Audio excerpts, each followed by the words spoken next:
ပြီးခဲ့တဲ့အပိုင်းမှာတုန်းကလူဖီနဲ့အဖွဲ့သားတွေကဂျိုင်းယန်ကြီးတွေနဲ့သူတင်းမောပေါ်မှာပျော်ပွဲရှင်ပွဲတွေလုပ်နေကြတာကိုမြင်တွေ့ခဲ့ရပြီးတစ်ဖက်မှာလည်းရှမ်းရဲ့အဖွဲ့သားတွေကလူဖီရဲ့တိစာရှိနောက်လိုက်တယောက်ကိုဖမ်းဆီးရမိခဲ့ပြီးဘာမှညှတာမှုမရှိပဲချက်ချင်းရှင်းပြလိုက်တာကိုလည်းတွေ့ခဲ့ရပါတယ်ဒီပိုင်းရဲ့အစမှာတော့နာမီတယောက်ကထူးဆန်းတဲ့နေရာတစ်ခုမှာရုတ်တရက်နိုးလာခဲ့ပြီးပြောင်းလဲနေတဲ့သူ့ရဲ့အဝတ်စားတွေကြောင့်ဘယ်ရောက်နေမှန်းမသိပဲဝေခွဲများဖြစ်နေခဲ့ပါတယ်နာမီရဲ့ခေါင်းကလည်းပောက်ကွဲမသက်ကိုက်ခဲနေခဲ့ပြီးဒါကဂျိုင်းယန်ကြီးတွေရဲ့အရက်တွေကိုအလွန်ကျော်တောက်ခဲ့မိလို့ဖြစ်မယ်ဆိုပြီးတော့တွေးနေခဲ့ပါတယ်သူ့ရဲ့ဘေးပတ်ဝန်းကျင်ကိုကြည့်လိုက်တဲ့အခါမှာတော့ဒီနေရာကလုံးဝမရင်းနှီးတဲ့နေရာတစ်ခုဖြစ်နေခဲ့ပြီးလူဖီဇိုရိုဂျိုင်းယန်ကြီးတွေကဘယ်ရောက်သွားကြတာလဲဘာတွေဖြစ်သွားကြတာလဲဒီနေရာကိုဘလို့ရောက်လာရတာလဲဆိုပြီးတော့စဉ်းစားမရဖြစ်နေခဲ့ပါတယ်အဲ့ဒီအချိန်မှာပဲအရာမတောအုပ်ကြီးတစ်ခုကသုံးမီတွေတောက်လောင်နေခဲ့ပြီးမိခိုးအလုံးကြီးတွေကလည်းကောင်းကင်ရန်ထိဖုံးလွှမ်းနေပါတယ်ဂျိုင်းယန်ကြီးတွေကလည်းရေတွေနဲ့ဝိုင်းနှိမ့်တက်ဖို့ပြောဆိုနေကြပြီးအဲ့ဒီချိန်ဂျိုင်းယန်ကြီးတွေကအစ်ထရက်ဆဲလို့ခေါ်တဲ့တက်ချင်းစင်ကျဲတဲ့အပင်ကြီးတာမီးလောင်သွားခဲ့မယ်ဆိုရင်တပီးနယ်လုံးပျက်စီးသွားလိမ့်မယ်လို့အပြန်လဲသတိပေးနေကြပါတယ်ရရုပ်တဲဖြစ်နေတဲ့ချိန်မှာပဲကြောက်စရာကောင်းပြီးပြက်တန်းနာနဲ့စတင်မောလို့ခေါ်တဲ့အရာမပြားကြီးနှစ်ကောင်ကပြုတ်ကျလာခဲ့ပြီးဂျိုင်းယန်ကြီးတွေကလည်းဘာတွေဖြစ်နေတာလဲဆိုပြီးထိုက်လက်နေကြသလိုငလင်တွေလှုပ်သွားတာကလည်းတောအုပ်ရဲ့အရှင်တကောင်ဖြစ်တဲ့အရာမယုံကြည်လဲကျသွားလို့ဖြစ်နိုင်ကြောင်းပြောဆိုနေကြပါတယ်ဂျိုင်းယန်ကြီးတွေကလည်းအခုလိုဖြစ်နေတာတွေကိုနေမင်းနဲ့ဖျားစီမှာအစီရင်ခံဖို့ဆုံးဖြတ်လိုက်ကြပြီးတစ်ဖက်မှာလည်းနာမီရောက်ရှိနေတဲ့လက်ကိုတုံးတွေနဲ့ဆောက်လုပ်ထားတဲ့နန်းတော်ထဲမှာတော့နာမီကဘာတွေဖြစ်နေတာလဲဆိုတာကိုစဉ်းစားနေတော့မှပဲအရာမပြားကြီးတစ်ကောင်ကသူ့ကိုရုတ်တရက်တိုက်ခိုက်လိုက်ပါတယ်အဲ့ဒီချိန်မှာပဲဇူးကထွက်ပေါ်လာခဲ့ပြီးနာမီကိုအထိခိုက်မခံနိုင်ဘူးဆိုပြီးတော့ပြားကြီးကိုအပြတ်ရှင်းပြလိုက်ပါတယ်ဇူးကလည်းဘယ်ရောက်နေတာလဲလို့နာမီကိုမေးလိုက်ပြီးနာမီကလည်းဂျိုင်းယန်ကြီးတွေနဲ့အတူတင်းမောကိုစီးလာခဲ့ပေမဲ့အခုသူရောက်နေတဲ့နေရာကဘယ်နေရာလဲဆိုတာကိုစဉ်းစားများဖြစ်နေခဲ့ပါတယ်ဇူးကလည်းကိုယ်တိုင်မစဉ်းစားတတ်တာကြောင့်ပဲနာမီရဲ့ခရိုင်မန်တက်တွေကိုပြန်ဝင်သွားပြီးအိတ်သွားခဲ့သလိုအဲ့ဒီချိန်မှာပဲနာမီကလူဖီဇိုရိုစန်ဂျီဆိုပြီးအဖွဲ့သားတွေရဲ့နောင်မယ်တွေကိုတယောက်ချင်းစီအော်ခေါ်လိုက်တဲ့အခါတစ်ဖက်ကနေလည်းဦးစော့ရဲ့နာမီလိုပြန်ခေါ်တဲ့တန်ကိုကြားလိုက်ရပါတယ်အဲ့ဒါကြောင့်ပဲအတန်ကြားလိုက်ရတဲ့နေရာဘက်ကိုနာမီသွားဖို့ထားလိုက်တဲ့အခါမှာတော့ကျမ်းမြင့်တွေကအပေါက်တွေအဖုတွေဖြစ်နေတာကြောင့်နာမီကလည်းကျမ်းမြင့်ပေါ်ကိုပြန်လဲကျသွားပါတော့တယ်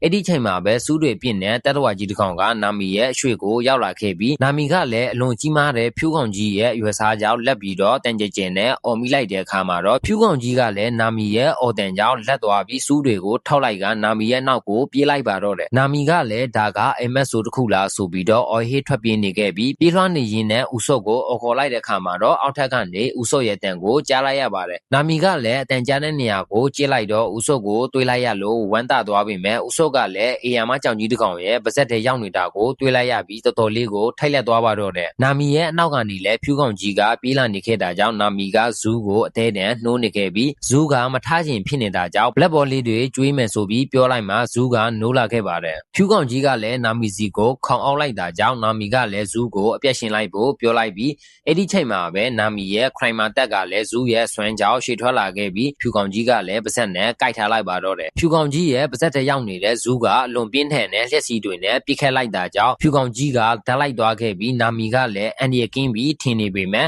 ဓာတ်လိုက်နေတဲ့ဖြူကောင်ကြီးကအရှိန်လွန်သွားပြီးနာမီတို့ရွှေကိုပြေးလာခဲ့တာကြောင့်နာမီရောဖြူကောင်ကြီးပါအောက်ကိုပြုတ်ကျသွားပါတော့တယ်နှစ်ယောက်စလုံးအောက်မှာရှိနေတဲ့ကြောင်ကြီးပေါ်ကိုပြုတ်ကျသွားတာကြောင့်နာမီကလည်းဗာတန်ယာမှာမရသွားပဲကြောင်ကြီးပေါ်ကိုဒုတိယပြုတ်ကျလာတဲ့ဖြူကောင်ကြီးကြောင့်ကြောင်ကြီးပါဓာတ်လိုက်သွားပါတော့တယ်ဦးစိုးကလည်းကြောင်ကြီးရဲ့ပါဇက်တဲကနေလွတ်မြောက်သွားခဲ့ပြီးနာမီနဲ့ဦးစိုးတို့ကလည်းအကောင်လုံးပြီးသွားပြီလို့ထင်လိုက်ပေမဲ့မိကိုတွေကြားတဲ့ကနေအေယာမှာကြောင်ကြီးကဗာတန်ယာမှာမရပဲပြန်ထလာခဲ့ပြီးနာမီတို့အနောက်ကိုပြေးလိုက်ပါတော့တယ်နှစ်ယောက်စလုံးတဲတဲ့ပြေးနေကြရင်နဲ့နာမီကဦးစိုးကိုအချိန်နေမေးကြည့်လိုက်တဲ့အခါဦးစိုးကလည်းသူနိုးလာကလေးကနန်းတော်တဲကိုရောက်နေခဲ့တာဖြစ်ပြီးနိုးချင်းမှာပဲနာမီကိုတွေ့လို့နှိုးဖို့လောက်နေတဲ့ချိန်မှာပဲကြောင်ကြီးနဲ့တွေ့ပြီးအခုလိုတွေဖြစ်နေခဲ့တာလို့ဦးစိုးကရှင်းပြလိုက်ပါတယ်ဒါကသူတို့တောက်ခဲ့တဲ့အရက်တွေကြောင့်မြင်နေရတဲ့ပုံရိပ်ရောင်တွေဖြစ်မယ်လို့နှစ်ယောက်စလုံးကလည်းတန်တရားဝင်လာခဲ့ပြီးပြေးလန်းကလည်းအဆုံးသက်သွားတဲ့ခါမှာတော့ဦးစိုးကဒါကတကယ်မဟုတ်ဘူးလို့ယုံကြည်သွားခဲ့ပြီးထွက်ပြေးနေတာကိုရက်လိုက်ကြပါတော့တယ်ဦးစိုးကရွှေ့လို့သွားခဲ့ပြီးကြောင်ကြီးကမြင်နေရတဲ့ပုံရိပ်ရောင်တက်ပဲသူတို့ကိုယ်တဲကနေဖောက်ထွက်သွားလိုက်မယ်ဆိုပြီးရင်ဆိုင်လိုက်တဲ့အချိန်မှာပဲကြောင်ကြီးကသူတို့ကိုရိုက်ထောက်လိုက်တာကြောင့်အဆောက်အဦပေါ်ကနေနှစ်ယောက်စလုံးလစ်ထွက်သွားပါတော့တယ်အောက်ရောက်ချင်းမှာပဲနာမီကရိုးစုတစ်ခုကိုတွေးလိုက်ရပြီးဘေးမှာလည်းဦးစိုးကသတိလစ်နေခဲ့တာကြောင့်မသေးပါနဲ့အောင်ဆိုပြီးတော့ရိုက်နှိုးနေခဲ့တယ်တစ်ဖက်မှာလည်းကြောင်ကြီးကသူ တို့ကိုထပ်မံတိုက်ခိုက်ဖို့အတွက်လာနေတဲ့လမ်းမှာပဲချင်းတစ်ကြီးတစ်ကောင်ဖြစ်ပုံစံပြောင်းလဲသွားခဲ့ပြီးနာမီတို့အနာကိုတိုက်ခိုက်ဖို့အတွက်ရောက်လာတဲ့အခါမှာတော့နာမီကလည်းကြောက်လက်တကြားနဲ့ဦးစော့ကိုအသေးတန်နှိုးနေခဲ့ပြီးဦးစော့ကလည်းနိုးချင်းမှာပဲချင်းတစ်ကြီးကိုတွေးလိုက်ရတဲ့အပြင်နာမီရဲ့လူသားတိုင်းကအဖြစ်အရွှေ့မှာကာထားတာကိုလည်းခံလိုက်ရပါတယ်မျောလင်းချက်တွေကုံဆုံးတော့မဲ့အချိန်မှာပဲလူဖီရဲ့ရည်တံကိုကြားလိုက်ရပြီးလူဖီကလည်းတက်ကိယာကိုတုံးပြီးတော့ရုတ်တရက်ထွက်ပေါ်လာခဲ့ပါတယ်တစ်ချိန်တည်းမှာပဲစန်ဂျီကလည်းသူချစ်ရတဲ့နာမီကိုထိခအောင်လုပ်တဲ့ပြစ်ဒဏ်ကတည်တယ်မဲ့ဆိုပြီးတော့ Every Jumbe တိုက်ကွက်နဲ့တိုက်ခိုက်ဖို့ပြင်ဆင်နေပြီး Zoro ကလည်းသူ့ရဲ့ဓာတ်သုံးလက်စတိုင် Black Road Dragon တိုက်ကွက်နဲ့အရင်တိုက်ခိုက်လိုက်ပါတယ် Zoro ရဲ့ခောက်ချက်ကြောင့်ပဲလေပေါ်မြောက်တက်လာတဲ့ချင်းတစ်ကြီးကိုလူဖီကဖျက်ကင်လိုက်ပြီးစန်ဂျီကလည်းသူ့ရဲ့ခြေထောက်မှာမီးလောင်နေတဲ့တိုက်ကွက်နဲ့အဆုံးသတ်ပေးလိုက်ပြီးစန်ဂျီရဲ့ကန်ချက်ကြောင့်ပဲချင်းတစ်ကြီးကနာမီတို့ရှိနေတဲ့နေရာကိုလစ်ထွက်လာတဲ့အခါမှာတော့နာမီကလည်းဦးစော့ကိုထားခဲ့ပြီးထွက်ပြေးပါတော့တယ်သူတို့၃ယောက်ရဲ့ပြင်းထန်တဲ့တိုက်ကွက်ကြောင့်ပဲချင်းတစ်ကနေကြောင်ဖေးပြန်ပြောင်းသွားတာကိုတွေးလိုက်ရတဲ့ Zoro ကလည်းထူးဆန်းနေပါတော့တယ်ထုံးစံတိုင်းဗာမင်မြင်စားကျင်နေတဲ့လူဖီကတော့ကြောင်ပြန်ဖြစ်သွားလို့စားလို့မရတော့ဘူးဆိုပြီးတော့ပြောနေခဲ့ပါတယ်စန်ဂျီကလည်းနာမီနားကိုတွားနေခဲ့ပြီးနာမီကတော့ဦးစောတေသွားပြီးဆိုပြီးတော့အောင်ငိုနေပါတော့တယ်ဦးစောမတေသေးမှန်းသိနေတဲ့စန်ဂျီကလည်းနာမီတို့အသေးခံပေးခဲ့တဲ့ဦးစောတို့ဝမ်းသာပါတယ်ဆိုပြီးတော့စောင်းအောင်နေခဲ့ပြီးတစ်ဖက်ကဦးစောကလည်းငါမတေသေးဘူးဆိုပြီးတော့အော်ပြောနေပါတော့တယ်ချိန်ထဲမှာပဲကြောက်စရာကောင်းတဲ့အော်ဒန်တစ်ခုကိုကြားလိုက်ရတာကြောင့်ဦးစောကလည်းကြောက်လက်ပြီးထားရလိုက်ပါတယ်လူဖီကလည်းနေလက်စာအတွက်အမဲလိုက်မယ်လို့ပြောလိုက်ပြီးဆိုလိုကအဖွက်ဓာတ်တွေနဲ့တောင်စင်ဆန်နီကိုအရင်ရှာရမယ်လို့ပြန်ပြောလိုက်ပါတယ်စန်ဂျီကလူဖီတိုက်ခိုက်ခဲ့တဲ့ပြားတွေရောက်သူတို့အတွက်ရက်ခတွေလုံလောက်ပြီးအဟာရဓာတ်ကလည်းပြေဝနေမှာပဲဆိုပြီးတော့ပြောပြလိုက်ပါတယ်နာမီတယောက်ကပဲအခုရောက်နေတဲ့နေရာကိုကြောက်လက်နေတာဖြစ်ပြီးတော့ကျန်တဲ့လူတွေကတော့ပုံမှန်တိုင်းပါပဲဆိုလိုကမြို့ရဲ့နောက်ဘက်မှာနိုးလာတဲ့အချိန်လူဖီကအေယာမယုံကြည်ကိုအမဲလိုက်နေခဲ့တာဆိုပြီးတော့ဦးစော့ကိုပြောပြလိုက်ပါတယ်အဲ့ဒီအချိန်ဦးစော့ကကြောက်တုံတုံးပေါ်ကိုထိုင်ချလိုက်တဲ့အချိန်မှာပဲလူဖီတို့ရဲ့တိုက်ခိုက်မှုတန်ကြောင့်နန်းတော်ကြီးကလည်းပြိုကျသွားခဲ့ပြီးလူဖီကလည်းဘောလုံးကိုအသုံးပြုပြီးတော့အားလုံးကိုအကြသက်သာအောင်ခံထားပေးလိုက်ပါတယ်နာမီကလည်းဒီနေရာကအိမ်မက်ကဘာများလားဆိုပြီးပြောလိုက်တဲ့အခါစန်ဂျီကသူ့ရဲ့အိမ်မက်ထဲမှာရုပ်ကြလေးတွေမပါတာကြောင့်ဒီနေရာကအစ်စ်မှန်လို့ပြန်ပြောလိုက်ပါတယ်နာမီကလည်းပတ်ဝန်းကျင်ကိုလေးလံနေခဲ့ပြီးဒီနေရာကအေယာမအယုတ်ကြီးတွေနဲ့စောက်ထားပြီးဒါတွေကိုတစုံတစ်ယောက်ကတိစောက်ထားတဲ့ကဘာတစ်ခုဖြစ်နိုင်တယ်လို့ခံမှန်းလိုက်ပါတယ်ဦးစော့ကလည်းသူတို့ဝတ်ဆင်ထားတဲ့ဝတ်စုံတွေက Opacity တွေရဲ့ဝတ်စားတွေဖြစ်နေတာကြောင့်ဂျိုင်းရန်တိုင်းပြည်မှာသူတို့အရွယ်စားနဲ့ဝတ်စားတွေမရှိနိုင်ဘူးမဟုတ်လားဆိုပြီးတော့မေးလိုက်ပါတယ်နာမီကသူတို့တွေအဘက်ကိုရောက်လာပြီးဂျိုင်းရန်ကြီးတွေများဖြစ်သွားကြတာလားဆိုပြီးတော့ပြောနေတဲ့အချိန်ဆိုလိုကလည်းသူတို့ရဲ့အရွယ်စားကမပြောင်းလဲသွားပဲပတ်ဝန်းကျင်ကအရာတွေကဒါအေယာမကြီးတွေဖြစ်နေတာလို့ပြောပြနေခဲ့ပြီးစန်ဂျီကသူ့ရဲ့နှာခေါင်းနဲ့ရော်ဘင်ရဲ့အနက်ကိုခံလိုက်ပြီးဒီနေရာမှာအဖွက်သားတွေအကုန်မဆုံးသေးဘူးလို့ပြောပြလိုက်ပါတယ်